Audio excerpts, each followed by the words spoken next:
Good morning children.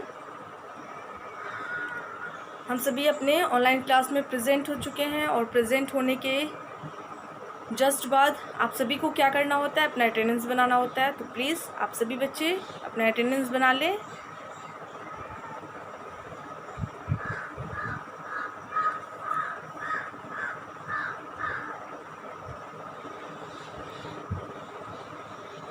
और attendance बनाने का प्रोसेस पता ही है, तो प्लीज़ जिस तरह से आप हमेशा बनाते हैं उसी तरह से बनाइएगा कमेंट बॉक्स में जाकर।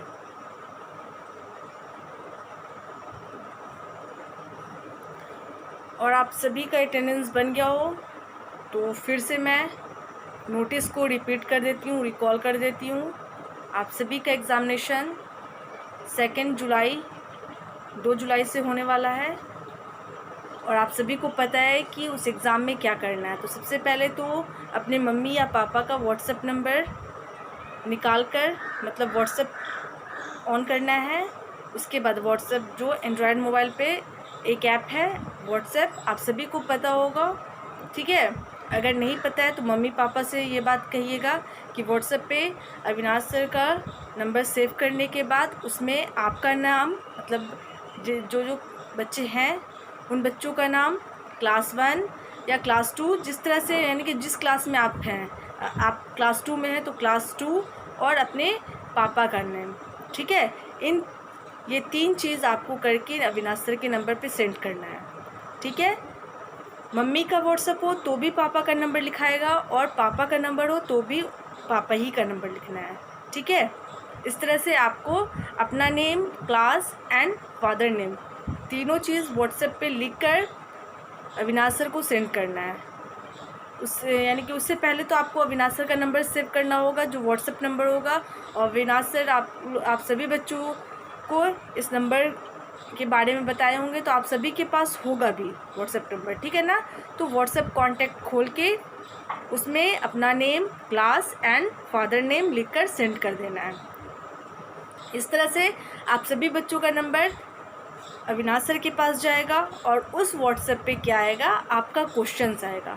जितने भी सब्जेक्ट का यानी ऑनलाइन क्लास हो रहा है और जो सब्जेक्ट का आपका एग्ज़ामिनेशन होने वाला है उन्हीं सब्जेक्ट को आपको उस ज़रिए आ जाएगा, मतलब व्हाट्सएप पे आपको सेंड किया जाएगा।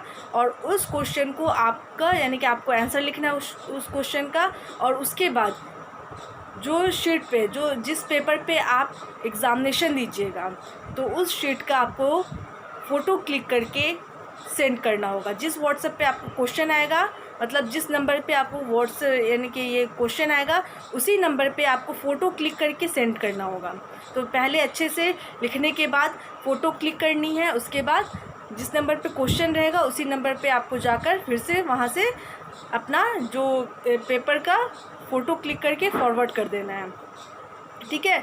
और अगर नहीं आता है फ़ोटो क्लिक करने तो अपने मम्मी पापा या किसी अदर बड़े लोगों को बोलिएगा, वो अच्छे से क्लिक करेंगे ताकि आपका जो राइटिंग है, आपकी जो लिखावट है, तो लिखावट तो अच्छी होनी चाहिए, नीट एंड क्लीन होनी चाहिए, साफ़ साफ़ होनी चाहिए, ताकि हम जब चेक करें आपकी कॉपी तो वो साफ़ साफ़ नज़र आए, आंसर पता चले, ठीक है।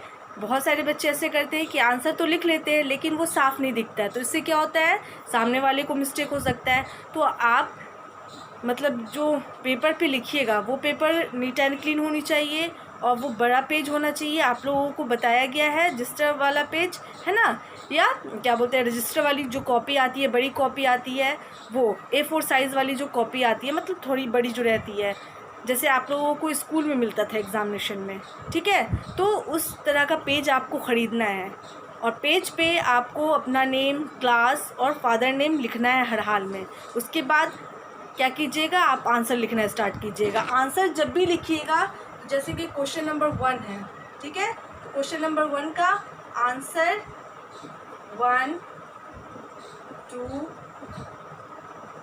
3, उसके बाद 4 है ना, उसके बाद 5, ठीक है। अगर इस लाइन में नहीं हट रहा है तो नीचे वाली लाइन में, लेकिन जब आंसर लिख रहे हैं उस दौरान आपको लाइन नहीं छोड़नी है, ठीक है। पहले लाइन में क्योंकि पेज बड़ा होगा तो एक लाइन में आपका फिल इन द ब्लैंक्स जैसे है फर्स्ट क्वेश्चन, तो फर्स्ट क्वेश्चन आपका आ जाएगा। उसका पूरा फिल इन द ब्लैंक्स में क्या होता है, कुछ वर्ड्स होते हैं ना, तो एक एक वर्ड आपको लिखने में एक लाइन काफ़ी है, ठीक है। अगर एक लाइन में पूरा नहीं अटता है, मतलब अगर एक क्वेश्चन में आपको 5 ऑप्शन है, 5 ऑप्शन रहते ही हैं, बुक में भी वैसे ही रहता है, किसी में 4 ऑप्शन, किसी में 5 ऑप्शन, तो आपको नंबर वाइज करके, जैसे कि फर्स्ट क्वेश्चन का नंबर ए या रोमन नंबर में 1 2 3 लिखा रहेगा या ABCD लिखा रहेगा, इस तरह से आपको 1 आंसर लिखना है, फिर 2 लिखकर फिर आंसर लिखना है, 3 लिखकर फिर आंसर लिखना है। इस तरह से आप आंसर लिख लीजिएगा, है ना। अगर एक लाइन में नहीं अटता है तो उसी के नेक्स्ट वाली लाइन में, लाइन छोड़नी नहीं है, उसके नीचे वाली लाइन, जस्ट उसके नीचे वाली लाइन में आप 5वां लिख सकते हैं आंसर, ठीक है ना। तो ये क्वेश्चन कंप्लीट हो गया। फिर दूसरा क्वेश्चन अगर मैच द फ्लाइंग है, तो मैच द फ्लाइंग में क्या होता है, जैसे कि आपको मैथ में भी अगर मैच द फ्लाइंग दिया जाएगा, तो जैसे कि क्वेश्चन नंबर 2 है, ओके, यहाँ पे 1 है, 2 है, 3 है, ठीक है, 4 है और 5 है, ठीक है। इस तरह से आपको दिया जाएगा A B C D, है ना, E, इस तरह से है, ठीक है। तो आप क्या कीजिएगा, जैसे कि एक तरफ मैच द फ्लाइंग में रोमन नंबर होता है, तो दूसरी तरफ ABCD अल्फ़ाबेट के ज़रिए उसको दिया जाता है ना। तो अगर आपका आंसर 1 का आंसर B होता है, तो आप 1 लिखकर B लिख दीजिएगा। 2 का आंसर अगर आपका, मतलब ये मैं बताने के लिए कर रही हूँ कि मैच द फ्लाइंग में इधर भी वर्ड्स होते हैं, इधर भी वर्ड्स होते हैं, एक तरफ आपको नंबर दिए जाते हैं और एक तरफ अल्फ़ाबेट वाइज दिए जाते हैं, ठीक है। तो आपको अगर आंसर करना है, जैसे कि आप मैच करते हैं ना, मैच करते हैं, तो मैच यहाँ पे नहीं करना है, आपको देखना है कि कौन किससे मैच होता है, उसके बाद आंसर लिखना है। अगर 1 का B हो गया तो 1 का B लिख देंगे, ठीक है। 2 का अगर E हो गया तो सामने E लिख देंगे, अगर 3 का A हो गया तो A लिख देंगे, ओके। अगर 4 का क्या बोलते हैं C है तो C लिख देंगे, 5 का अगर D है तो D लिख देंगे, ठीक है। लेकिन ऐसे मैच नहीं करेंगे, इस तरह से मैच नहीं करना है, ठीक है, इस तरह से मैच नहीं करना है, सिर्फ आपको नंबर्स के सामने अल्फ़ाबेट लिख देना है, ठीक है। इस तरह से अल्फ़ाबेट लिख दीजिएगा। इस तरह से आप 1, अगर 1 B से मैच होता है तो वहाँ पे B लिख देंगे, ठीक है। 2 E से मैच होता है तो E लिख देंगे। आपको लाइन नहीं खींचनी है, मैचिंग नहीं करना, आपको सामने सामने बस इस तरह से नंबर यानी कि अल्फ़ाबेट लिख देना है, 1 के सामने E लिख देना है, या अगर एक तरफ इधर अल्फ़ाबेट होगा, इधर रोमन नंबर होगा, तो आपको उसी तरह करना है जिस तरह मैं बताती हूँ, ठीक है। इस तरह से आप कर लीजिएगा। और मैथ का जहाँ तक सवाल हुआ, तो मैथ में अगर आपको एडिशन दिया जा रहा है, ठीक है ना, इस तरह से आपको दिया जा रहा है, इस चीज़ को सॉल्व करना है, तो इसको तो आपको उतारना पड़ेगा, है ना। लेकिन अगर आपको इस तरह का क्वेश्चन दिया जा रहा है, मतलब वर्ड प्रॉब्लम, तो आप क्या कीजिएगा, आप दूसरे पेज में रफ कर लीजिएगा और आंसर आप, जैसे क्वेश्चन नंबर 1 का आंसर इस तरह से बॉक्स बनाकर इतना लिख दीजिएगा। ये भी चल सकता है, जैसे कि यहाँ पे है ना, मैं पिछले आपको चैप्टर में पढ़ाई हूँ, जैसे ये वाला 3.2 का है ना। अगर इस तरह का क्वेश्चन अगर दिया गया, वर्ड प्रॉब्लम तो आएगा ही एग्ज़ाम में, तो अगर दिया जा रहा है तो आप पहले सॉल्व कर लीजिएगा, आपको पता है आंसर जोड़ने के बाद। तो आंसर क्या कीजिएगा, जैसे मैथ्स है तो मैथ्स का क्वेश्चन नंबर 1 का आंसर लिखकर बॉक्स ऐसे बना दीजिएगा, ठीक है। अगर फ्लावर्स होगा तो इस तरह से आंसर लिखिएगा, ठीक है। उसके बाद यहाँ पे आप कुछ भी आंसर लिख सकते हैं, 79 है ना। अगर इस तरह से सॉल्व करना है तो 79 फ्लावर्स लिख दीजिएगा, बस इतना लिख दीजिएगा, काफ़ी है, मुझे पता चल जाएगा। लेकिन हाँ, नंबर देना मत भूलिएगा, क्वेश्चन नंबर देना इम्पॉर्टेंट है, क्वेश्चन नंबर देना आप लोग मत भूलिएगा। अगर क्वेश्चन 1 है उसमें ऑप्शन 5 है तो 1 2 3 रोमन नंबर में होगा, तो रोमन नंबर भी आपको लिखना होगा। अगर क्वेश्चन नंबर 1 का रोमन नंबर में दिया जाएगा, 1 है 2 है, तो इस तरह से आपको लिखना पड़ेगा। इस तरह से आपको क्वेश्चन नंबर 1 में अगर 5 ऑप्शन है तो 5 का 5 आपको पहले रोमन नंबर में लिखना पड़ेगा, उसके बाद आपको आंसर लिखना पड़ेगा, ताकि हम लोगों को पता चल सके। और ये एग्ज़ाम देने का भी तरीका है, क्वेश्चन नंबर आपको देना होगा, आंसर लिखना होगा, उसके बाद उसमें अगर ऑप्शन है, 5 ऑप्शन है, तो पाँचों को आपको नंबर वाइज लिखना है, इस तरह से। तो ये काम आपको करना है, ठीक है। लाइन आपको नहीं छोड़नी है, ये सब का ध्यान रखना है आपको, ठीक है। Neat and clean hand writing में लिखनी है आपको। उसके बाद जब एग्ज़ाम ख़त्म हो जाएगा आपका एक दिन में यानी कि 5 सब्जेक्ट का एग्ज़ाम हो जाएगा। और पता है ना कि आपका एक सब्जेक्ट का जो एग्ज़ाम होगा वो 1 घंटे का 1 आवर का हो रहा है।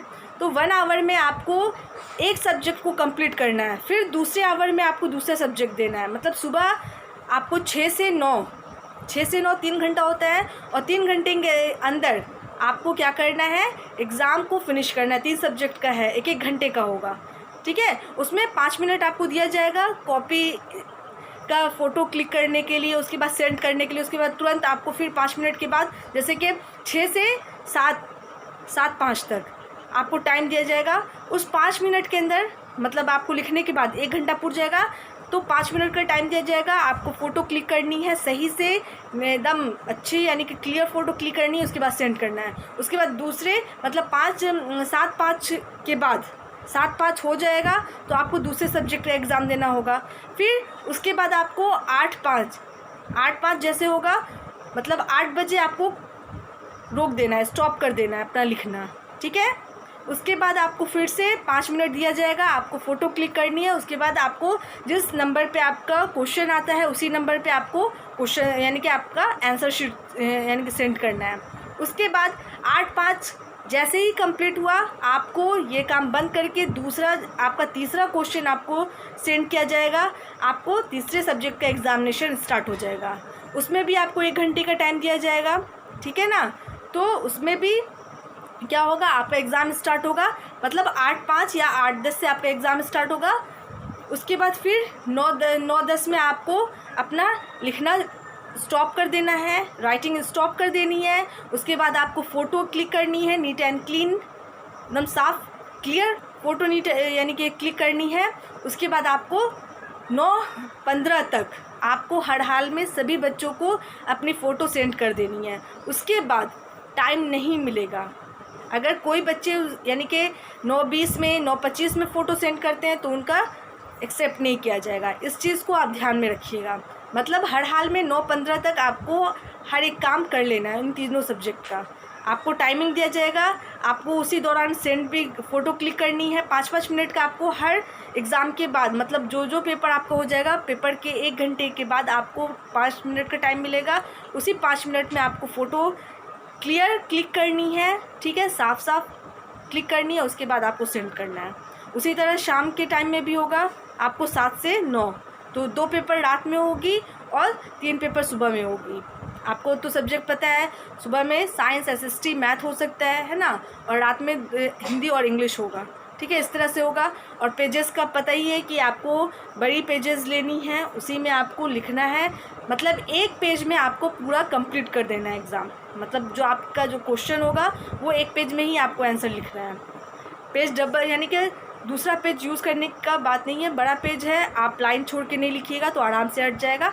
हाँ, अगर आंसर अगर नहीं हटता है तो पीछे आपको जो पेज का पीछे वाला ये होता है उसका भी फ़ोटो लेना होगा। अगर आप लिखते हैं तो दोनों तरफ का अगर लिखा हुआ है तो दोनों तरफ का फ़ोटो लेना है, और अगर पेज के बस एक साइड में है तो एक ही साइड का फ़ोटो लेना है। इस तरह से आप एग्ज़ाम दीजिएगा। और एग्ज़ाम पता है 2 तारीख से स्टार्ट हो जाएगा। एक दिन में आपका एग्ज़ाम ख़त्म भी है, 5 सब्जेक्ट का हो जाएगा। आपको टाइमली अच्छे से आपको यानी कि प्रेजेंट रहना है। मम्मी पापा आपकी गाइडिंग में रहेंगे, ठीक है। आपके जो भी आपकी स्टडी में हेल्प करते हैं वो गाइडिंग करेंगे, क्योंकि अभी हम लोग तो स्कूल में नहीं है, ठीक है ना। स्कूल में रहते तो हम लोग की ज़िम्मेदारी होती है गाइडिंग की, लेकिन अभी आपके पेरेंट्स, आपके गार्जियन ही आपकी गाइडिंग भी करेंगे। गाइडिंग करने का मतलब है आपको सिर्फ देखेंगे, वॉच करेंगे, आप इधर से उधर नहीं कीजिएगा एग्ज़ाम के दौरान। हाँ, पेरेंट्स का भी काम है कि बच्चे की हेल्प ना करें, बिल्कुल भी ना करें। उनको क्वेश्चन समझा सकते हैं, उसके अलावा उसको आंसर बिल्कुल भी नहीं बताना है। जैसे हम लोग एग्ज़ाम के दौरान करते हैं उसी तरह करना है। आपको बस ख्याल रखना है कि बच्चे इधर से उधर ना करें, अच्छे से लिखें और 1 घंटे के अंदर कंप्लीट कर लें एग्ज़ाम। ये सब ध्यान रखना है, ओके। और जिन बच्चों को नहीं पता है एग्ज़ाम के बारे में, तो आपकी ज़िम्मेदारी है कि आप अपने क्लासमेट, स्कूलमेट को इस बात को पहुंचा दें, ठीक है। तो ये तो हो गया एग्ज़ाम से रिलेटेड बात। अब हम चलते हैं अपने सब्जेक्ट की तरफ, ठीक है, सभी बच्चे अपनी अपनी बुक ओपन करेंगे, page number 50, page number 50 open कर लीजिएगा आप सभी बच्चे। ठीक है,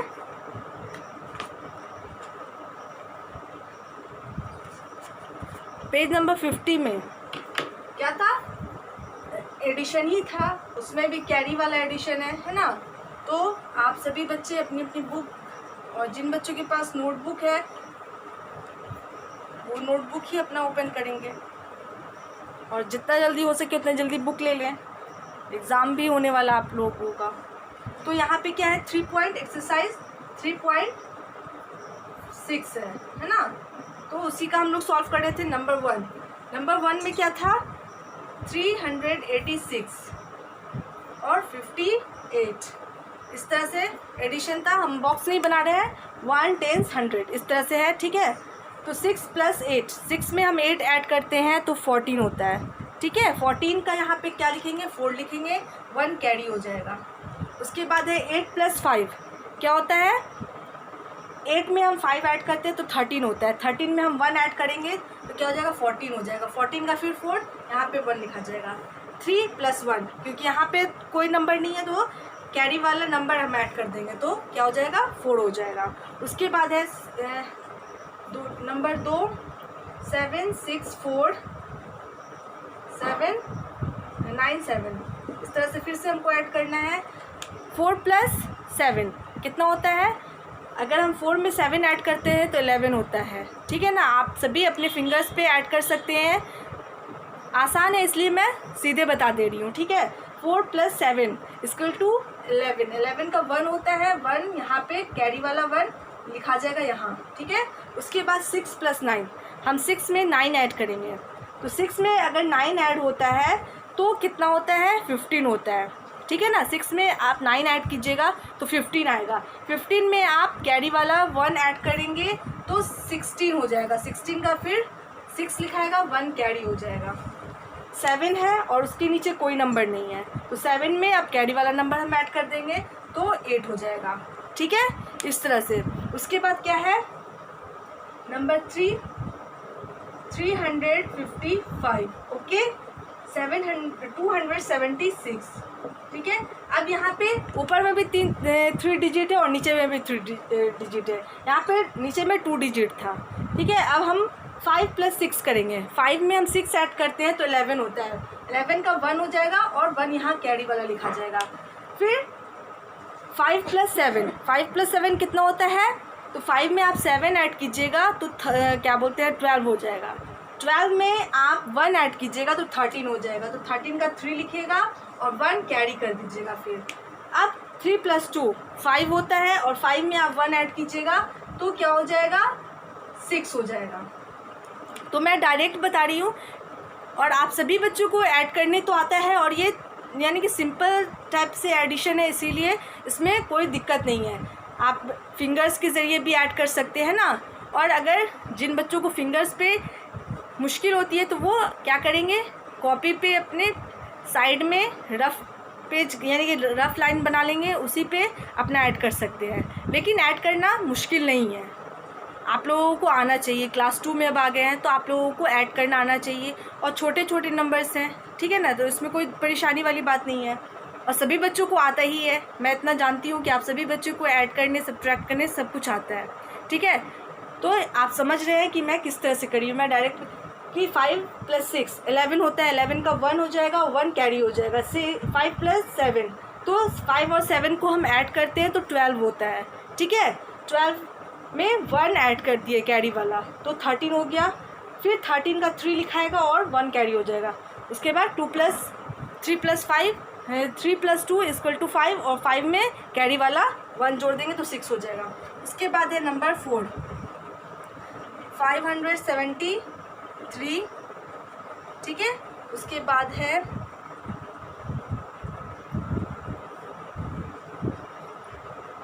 उसके बाद है 297। 7 + 3 + 7 10 होता है, 10 में 10 का 0 लिख देंगे और 1 कैरी कर देंगे। उसके बाद 7 + 9, 7 में हम 9 ऐड करते हैं तो 16 होता है, ठीक है ना, 16 होगा। 7 में आप 9 ऐड कीजिएगा तो क्या हो जाएगा, 16 हो जाएगा। 16 में आप 1 ऐड कीजिएगा तो 17 हो जाएगा। 17 का 1 लिखाएगा और फिर 1 कैरी हो जाएगा, क्योंकि ये कैरी वाला एडिशन है तो आपको हर हाल में कैरी करना होगा। जो नंबर्स आपको बच रहे हैं 2 डिजिट, आपको कभी भी नहीं ऐड करने के बाद अगर 2 डिजिट वाले नंबर्स आते हैं तो 1 डिजिट ही लिखाता है, ये बार बार मैं बोल रही हूँ। उसके बाद आप 5 + 2 कीजिएगा। 5 में 2 हम ऐड करते हैं तो 7 होता है। 7 में हम कैरी वाला 1 ऐड करेंगे तो 7 हो जाएगा। उसके बाद क्या है, 16, 169, 285, ठीक है। इस तरह से नंबर्स है। 9 + 5, 9 में हम 5 ऐड करते हैं तो 14 होता है। 14 का 4 लिखा जाएगा और 1 कैरी हो जाएगा। 6 + 8, 6 में 8 ऐड कीजिएगा तो कितना होगा, 14 होगा। 14 में आप 1 ऐड कीजिएगा तो 15 हो जाएगा। तो 15 का 5 दिखाएगा, 1 फिर से कैरी। 1 + 2 3 होता है। 3 में आप 1 ऐड कीजिएगा तो क्या हो जाएगा, 4 हो जाएगा, ठीक है। अब उसके बाद ये नंबर 5 था। लास्ट क्या है, 374 एंड 259, ये 6 नंबर है और ये लास्ट है होमवर्क का। ये लास्ट क्वेश्चन है जो मैंने होमवर्क दिया था आप सभी को। 4 + 9, 4 में आप 9 ऐड कीजिएगा तो कितना हो जाएगा, 13। 13 का आप 3 लिखिएगा, 1 कैरी कर दीजिएगा। 7 + 5, 7 में आप 5 ऐड करते हैं तो 12 होगा। 7 है, 5 ऐड कीजिएगा तो 7 के बाद से काउंट करना स्टार्ट कीजिएगा। 8, 9, 10, 11, 12, 12 होता है ना। 12 में आप 1 कैरी वाला ऐड कर दीजिएगा तो 13 होगा। 13 का 3 लिखा जाएगा, 1 फिर से कैरी हो जाएगा। 3 + 2 5 होता है। 5 में आप 1 ऐड कीजिएगा तो 6 हो जाएगा। तो इस तरह से हमारा प्रीवियस क्लास का ये आंसर है, ठीक है ना। ये आंसर हो जाएगा आपका जो हमने मंडे को पढ़ा था, कल जो पढ़ा है उसका ये आंसर है, ठीक है। 444, 861, 631, 770, 454 एंड 633। तो इस तरह से आप ऐड कर सकते हैं, ठीक है। और एग्ज़ाम में अगर आप डायरेक्ट लिखेंगे तो इस तरह से भी लिख सकते हैं, लेकिन नंबर आपको हर हाल में लिखना होगा। क्वेश्चन नंबर आपको देना होगा, उसके बाद ऑप्शन नंबर भी देना होगा, ठीक है। इस तरह से आप कीजिएगा। अब इसे मैं इरेज करती हूँ।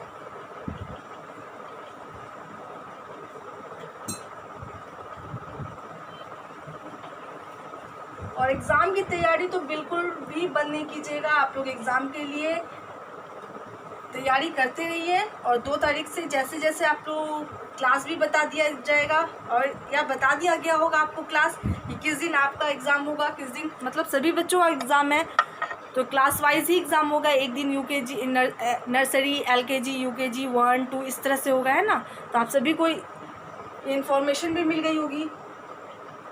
तो आपको तैयारी अपनी रोकनी नहीं है, किसी भी तरह आपको हर हाल में अपनी तैयारी करनी है और दूसरे बच्चों को तो खैर उन तक भी ये बात पहुंचानी है। और अब देखिए मैं होमवर्क दे रही हूँ। जिन बच्चों के पास बुक है वो बुक में ही अपना नोट बनाएंगे और जिन बच्चों के पास बुक नहीं है तो प्लीज़ अपनी बुक परचेस करवा लें, ठीक है। फ़िलहाल मैं बोर्ड पे दे रही हूँ तो बोर्ड पे आप बोर्ड से नोट कर लीजिएगा। और बुक वाले के लिए लास्ट 6 वो होमवर्क ही रहेगा, ठीक है। 7 नंबर है।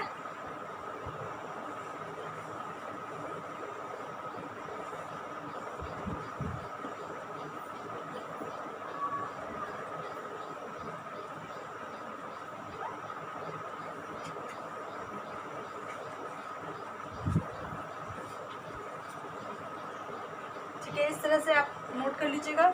146, 204, 496, ठीक है। इस तरह से है।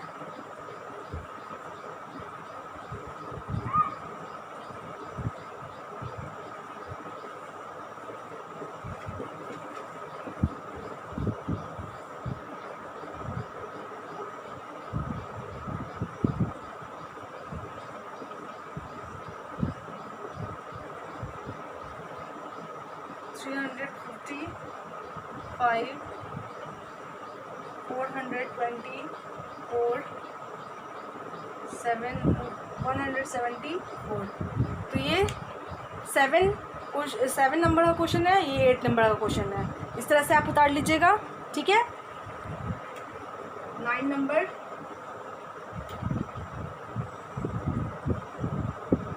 1 10 100, ठीक है। इस तरह से आप उतार लीजिएगा।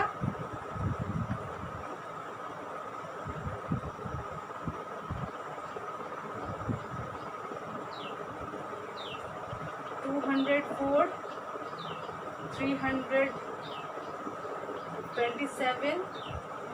185, और ये 9 नंबर का है, 7 8 9, ठीक है। इस तरह से आप सभी बच्चे उतारेंगे। 10, ठीक है। 10 नंबर का होगा, मैं इसी तरह दे देती हूँ।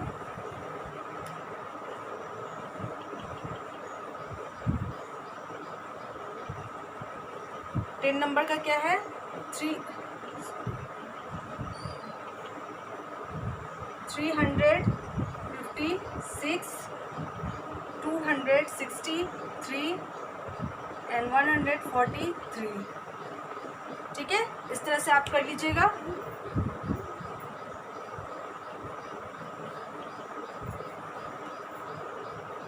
इलेवन नंबर का,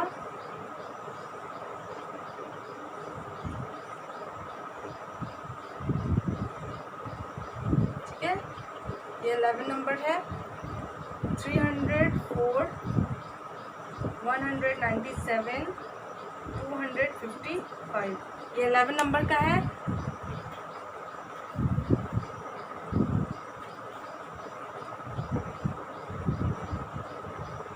ये 12 नंबर का होगा,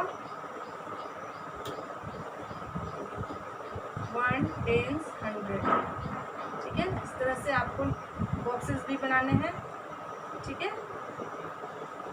इस तरह से आपको बॉक्सेस बनाने होंगे। और ये लास्ट है 426, 187 एंड 243। तो ये आपका होमवर्क हो जाएगा। पहला 7 8 9 था और लास्ट है 10 11 12। ये आप सभी बच्चों का होमवर्क है और इसको हमेशा यानी कि अच्छे से उतार लीजिएगा। और neat and clean hand writing होनी चाहिए सभी की। और neat and clean hand writing में आपको इसे सॉल्व करना है, चाहे वो बुक हो चाहे नोटबुक हो। आपको तो नोटबुक मतलब जिन बच्चों के पास नोटबुक है वो अपनी अपनी बुक्स हर हाल में परचेज़ करवा लें। एग्ज़ाम बहुत नज़दीक आ चुका है और आप लोगों की चैप्टर अच्छे से पढ़ाई भी नहीं हो पाई होगी, तो इसीलिए प्लीज़ अपनी सभी यानी कि जिन बच्चों के पास बुक नहीं है वो सभी बच्चे अपनी बुक परचेज़ करवा लें। और जिन बच्चों के पास बुक है वो बुक में ही बनाएंगे और बुक से मैथ का रिवीजन करते रहेंगे, ठीक है। और यानी कि जिन बच्चों की पढ़ाई हो चुकी है वो अपनी मैथ की बुक, मैथ की नोटबुक सभी को खोलकर उसका रिवीजन करेंगे, उसको बनाएंगे, ठीक है। ये काम मैथ में होना चाहिए और बाकी अदर सब्जेक्ट में आपको रिमेंबर करना है, रीड करना है अच्छे से, केयरफुल होके। और पढ़ाई पे आप लोग ध्यान दीजिए जितना हो सके उतना, ठीक है। तो आज का होमवर्क यही है और इसे आप सभी बच्चे क्या करेंगे, नोटबुक में नोट कर लेंगे। Neat and clean hand writing होनी चाहिए, बॉक्सेस वगैरह भी सही से साफ़ सुथरी होनी चाहिए, ठीक है। तो आज के लिए बस इतना ही। और जब हमारा क्लास एंड होता है, ख़त्म होता है, तो आप सभी बच्चे क्या करते हैं, गुड हैबिट, गुड मैनर्स इसे पढ़ते हैं, समझते हैं। तो आज का गुड मैनर टिप है